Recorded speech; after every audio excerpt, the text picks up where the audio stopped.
अरे ये पता नहीं कहाँ बिजी रहती है, किससे बात कर रही हो? नितेश, फोन दो इधर। इतनी तेज हाथ झटका है, हाथ में लग गई, गधा कहीं का।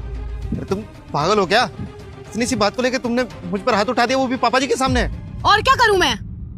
ऐसे कोई फोन छीनता है क्या? तुम्हें मैंने कितनी बार बोला है मेरा फोन मत छीना करो, फिर वही हरकतें, शक करते रहते हो जब देखो। अरे ये तेरा पति है, अगर इसने तेरे हाथ से फोन छीन भी लिया तो इसने क्या गलत किया? तू इसके ऊपर कैसे हाथ उठा सकती है? देखिए, ये मेरे और मेरे पति का मामला है, आप बीच में ना ही बोलिए। अरे बेटा, यही तो मैं तुझे समझाना चाह रहा हूँ। ये तेरा पति है, लेकिन तू इसकी इज्जत नहीं करती है। तूने सबके सामने इसके ऊपर हाथ उठा दिया। तुझे इससे प्यार नहीं है क्या? इज्जत करती हूँ मैं, पर ऐसे बदतमीजी करेगा तो थप्पड़ मारना भी आता है मुझे। पापा रहने दीजिए, गलती मेरी है, सॉरी। आज के बाद ऐसा नहीं होगा। देखो नितेश, आज के बाद ऐसी हरकत करी ना तो तुम्हारे लिए अच्छा नहीं होगा। नहीं करूंगा आगे से, मैं तुमसे बात ही नहीं करूंगा। चलो।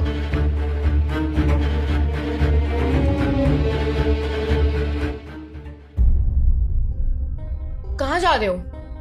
मैं घर छोड़ के जा रहा हूँ, हमेशा हमेशा के लिए। तुम्हारा दिमाग खराब हो गया क्या? अब तुम ये घर छोड़ के जाओगे? हाँ जाऊंगा, और इस घर में रह के करूंगा भी क्या मैं? कोई इज्जत है मेरी? अरे तुम कहीं भी मेरे साथ कोई भी बदतमीजी कर देती हो, मेरे ऊपर हाथ उठा देती हो, क्या इस घर में रह के अपनी बेइज्जती कराता रहूं? अरे परेशान हो गया उस घर में मैं। ओहो, तुम अब तक सुबह वाली बात से इतना अपसेट हो क्या? छोटी मोटी तो लड़ाइयाँ होती रहती है ना, इसका ये मतलब थोड़ी हम रिश्ता खत्म कर लेंगे। देखो, एक मर्द पूरी जिंदगी मेहनत करता है, वहाँ ऑफिस में बॉस के ताने सुनता है। अरे दिन रात मेहनत करता है किस लिए? ताकि जब वो अपने घर जाए उसकी इज्जत हो। और जब घर में उसकी इज्जत ही नहीं है तो इतनी मेहनत करे ही क्यों वो? अरे एक मर्द ना बॉस की गालियां सुन सकता है, बाहर लोगों के ताने सुन सकता है, जब उसे इतना बुरा नहीं लगता। लेकिन अगर उसकी बीवी उसके साथ बदतमीजी कर दे ना, वो बर्दाश्त नहीं कर सकता। अरे तुम्हारे लिए दिन रात मेहनत करता हूँ, तुम्हारी हर जरूरत पूरी करने की कोशिश करता हूँ, उसके बावजूद भी तुम मेरी जरा सी इज्जत नहीं करती। और जब इस घर में मेरी रेस्पेक्ट नहीं है तो मैं यहाँ रहना ही नहीं चाहता ना। तुम पागल हो गए हो क्या? तुम मुझे छोड़ के जाओगे? नितेश, ऐसा मत करो, पापा जी आप समझाइए ना इन्हें। हाँ बेटा, मैं अभी समझाता हूँ। बेटा सही कह रहा है तू।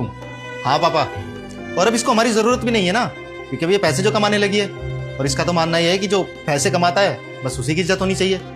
समृद्धि, एक बात बोलूं, जब आदमी पैसे कमाता है ना तो वो अपने पूरे परिवार की जरूरत के बारे में सोचता है, उनकी खुशियों के बारे में सोचता है। लेकिन जब एक औरत पैसे कमाती है ना तो वो ये सोचती है कि उसको किसी की जरूरत नहीं। और शायद तुम्हें भी अब हमारी जरूरत नहीं है, और तुम्हें जरूरत नहीं है तो हमें भी तुम्हारी जरूरत नहीं।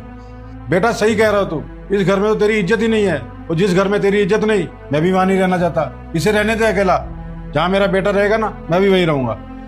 नितेश, नितेश एक बार मेरी बात सुन लो प्लीज। नितेश सॉरी, हमारे साथ यही तक था, अब रहो अकेले तुम इस आलीशान घर में।